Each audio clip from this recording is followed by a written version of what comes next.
Teachings from Kuthumi's Hands, The Unknown Nazarene, Part 2. Well, what did Jesus look like? There have been many representations through the centuries with little accuracy. I consider the altruistic and gentle Edgar Cayce to be the most talented trans-channel of the 20th century, and he described Jesus while viewing him at the Last Supper in one reading. A very psychic friend of mine in Florida had 2 out-of-body experiences during which she knew she was in the presence of Jesus as he was speaking before a group of people. Their descriptions both concurred quite precisely. He was beautiful to behold and was sturdily built. There was nothing effeminate or weak about him. He had long golden reddish hair with a full beard to match and had piercing blue-gray eyes. Cayce said that he was at least 170 pounds with long, tapering fingers and that he had an extra long nail on his left little finger. He wore a pearl gray robe that was a gift from Nicodemus at the supper that Cayce viewed. Jehoshua was not austere or self-abnegating but was the merriest of beings. Cayce found him to be telling jokes even in the moment of his betrayal and the hour of his trial. Hilarion said that he had a wonderful gift for being able to make people laugh, which made him loved by all who were touched by his life. He could spontaneously invent the most hilarious stories and would know, by the power he possessed, what would tickle a person's funny bone and so tailored his humor accordingly. He was a master of the involved pun and could interweave meaning so intricately into his words that it would baffle his detractors and make them guffaw despite themselves. He had a gift for the absurd, which could have people in stitches within seconds and, because of his ability to entertain, gained access to the homes of the wealthy and powerful to later talk of more serious and spiritual matters. The master was an accomplished musician. He played a lute-like stringed instrument beautifully and sang to its accompaniment. Cayce saw him playing at the Last Supper and singing the 91st Psalm. He could move his listeners to tears by the entrancing tremor in his voice. He had a particular love for children and would not allow his apostles to keep them from him. In their simplicity and guilelessness, he saw a reflection of mankind's original state of grace which all too soon is crushed by the harsh realities of life. He viewed their innocence and trust as the state intended for all of humanity. His kindness to children, his compassion for those who suffered illness, and his ability to bring joy through his wonderful musical gift were the paths that he laid out for his brothers to follow. He meditated daily in order to keep his channel as clear and as pure as possible to Maitreya and, through Maitreya, to the second aspect of the Godhead, the Christ Logos. All of the disciples were taught this technique for reaching the inner silence and thus opening to the guidance of their souls or higher selves, for he knew that it would inevitably raise their vibratory nature and sharpen their spiritual discernment. He had mastered meditative techniques in India. He called upon the powers that he had developed while studying in the mystery schools to perform all the apparent miracles that are written of him, but in truth there are no miracles, and he was merely working with higher laws that he had come to understand. He did, indeed, say that what he had done anyone could do and that even greater things would be done by others. His body was more refined and purified than any who have walked the earth since, and he could make himself invisible to those who wanted to destroy him, which he did do on a number of occasions. He knew and used the power of sound in the human voice, and when he calmed the storm and walked on water and healed with a simple touch, he was using the training he'd received during the missing years.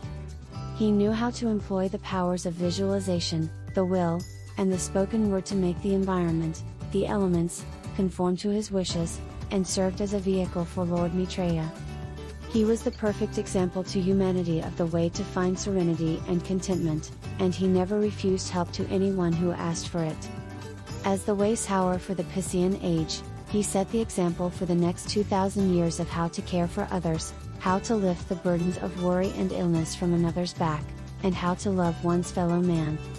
These lessons have still not been learned by the vast majority on the planet. In his teachings, he was expressing the universal truths through parable and symbolism by using nature and the environment so that they could be better understood by the simple folk of that time. The example of the life he lived was, and is, the key to the deeper mysteries known to the initiates.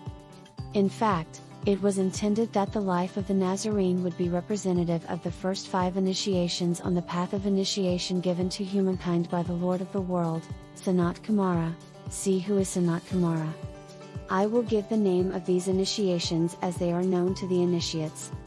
First, the birth. Second, the baptism. Third, the transfiguration. Fourth, the renunciation or crucifixion. Fifth, the revelation or resurrection. As a third level initiate taking the 4th initiation in that lifetime, he did not, however, make the ascension, which happens at the 5th initiation. Whoever wrote the so-called Gospels decades later were not initiates and made an error in claiming that he ascended in that lifetime, which he did in a subsequent one as Apollonius of Tyana. When Jesus said, "You must be born again," it was an example of his punning ability with double meaning. It referred to not only being born again into the spirit while in physical life but also to the concept, and the truth, of reincarnation, which all were familiar with at the time. I would like to clear up some confusion about one of his statements, "I am the way and the truth and the life. No one comes to the Father but by me." This was spoken by the love facet or Christ logos of the Godhead through Maitreya and thence through Jesus. It does not mean, as many assume, that salvation can only come through the Christian religion, but rather that the long cycle of return to the infinite Creator can only be achieved by quickening the seed of the Christ principle within, and that amounts to a perfecting of one's love for all of creation. Jesus was not seeking to establish an organized religion or found any kind of hierarchical religious institution, and if he walked incognito today he would likely be found a heretic and anathema by the very religion that was established in his name. The expression, "As you sow, so shall you reap," conveys the truth of the karmic law, and the Christ, through Jesus, lifted the karmic burden and assumed the remaining karma that was at the root of the illness or suffering of anyone who was healed and forgiven. It may be little known, but a certain amount of karma may be taken on by another entity.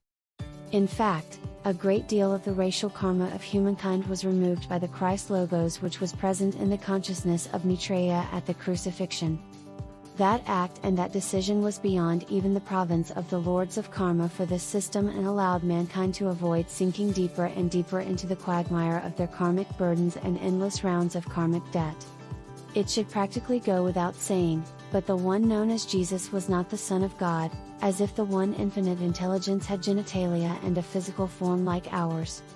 He would never have made such a claim and referred to himself as the Son of Man, not God. There was a lot of competition for religious affiliation among the masses in the early days of the Church, and the religious leaders of the time created a false doctrine that Jesus was the only Son of God and gave him deified status by vote, an amusing proposition, I must admit. It was hoped that the ignorant masses would want to join such a religion that worshipped the only offspring of God, and the myth continues to this day.